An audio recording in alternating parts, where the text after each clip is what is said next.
Един човек постоянно живее в страх, какво ще кажат за него хората. И предпочитал да не прави нищо, само и само някой да не каже нещо лошо за него.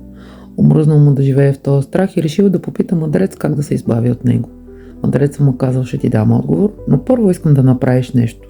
Дал му една огромна делва, пълна с вода и го помолил да премине през най-оживения пазар. И да внимава да не разлее нито капка.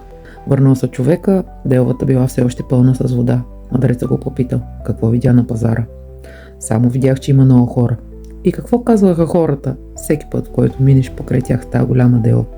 Интересното е, че въобще не ги чувах. През цялото време гледах делвата и мислех за водата да не я разлея.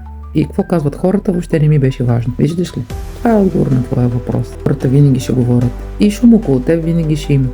Но когато ти си концентриран върху това, което правиш, а не какво ще кажат хората, често тяхното мнение губи значение за теб.